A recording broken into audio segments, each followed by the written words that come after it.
In this lesson, the last in our unit on immigration in the Progressive Era, we're going to take a look at women and the role that they played during the Progressive Era, the gains that they made during this time period as well. More middle and upper class women were graduating from college and entering white-collar professions. A few women excelled as lawyers, doctors, journalists, and scientists. At the time, however, professional women often chose or were forced to remain single. The status of women was changing rapidly in the Progressive Era. For the most part, middle-class white married women still did not work outside the home. Women workers were primarily young and single, or widows, divorcees, poor married women, and/or women of color. In addition, most women continued to work in agriculture, in factories, and as domestic servants. African American women in particular worked as domestic servants in large numbers.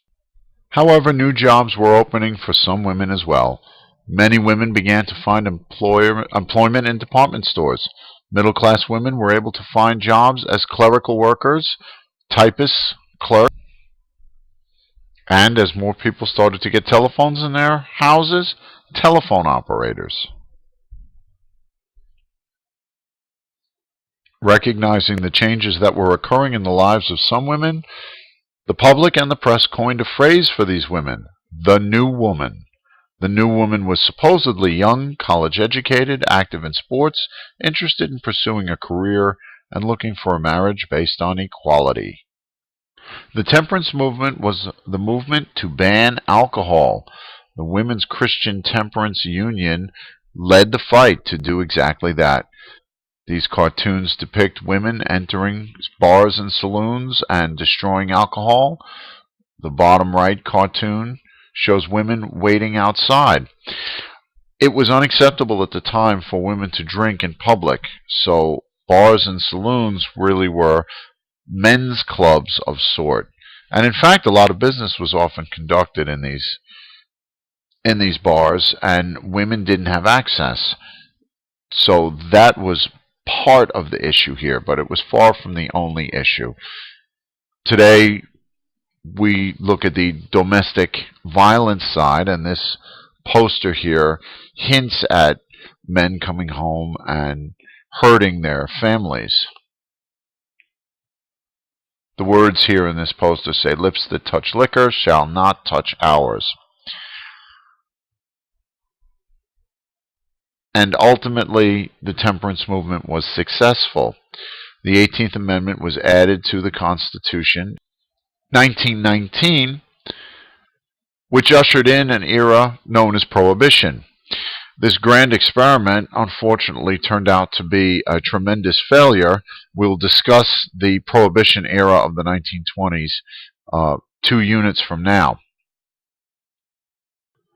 Ida B. Wells, an African-American woman activist, was instrumental in helping to form the National Association of Colored Women, which, as you see here, aimed to help families less fortunate. Ultimately, women wanted suffrage, or the right to vote, and they had been pursuing this goal on and off since they met at Seneca Falls and issued the Declaration of Sentiments there in 1848. Prior to 1900, there were 2 different groups that were pushing for women to get the right to vote. The national level, it was the National Women's Suffrage Association that was trying to push Congress. At the state levels, the American Women's Suffrage Association was trying to pursue the suffrage among the different states.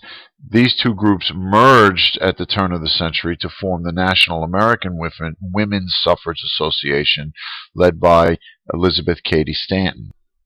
Clearly, they had their work cut out for them, as a number of men were inclined not to support their cause. This editorial seems to indicate that men would lose their manliness, would become more feminine if women gained the right to vote.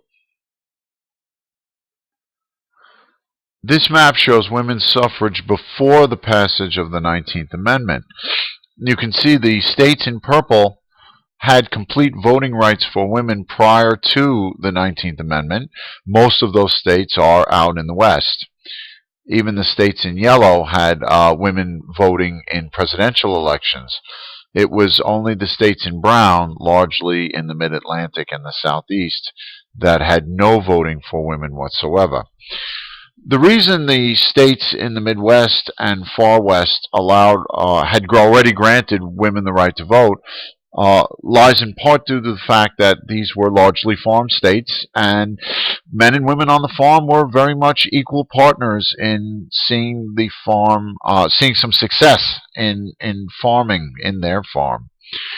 As a result, this equality translated to ballot box or political equality in many of these states well before the nation ratified the 19th Amendment. The action of women during World War I really turned the tide in Congress at the national level.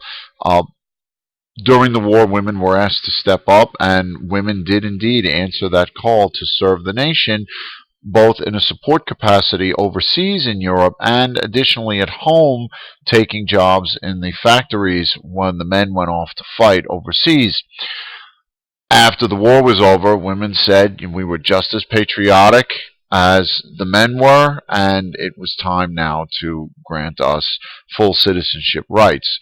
The paper you're looking at here is the joint resolution that Congress passed proposing Amendment 19, which is outlined in purple, and the states quickly ratified it, and Amendment 19 was added to the Constitution in 1920, granting women full voting privileges.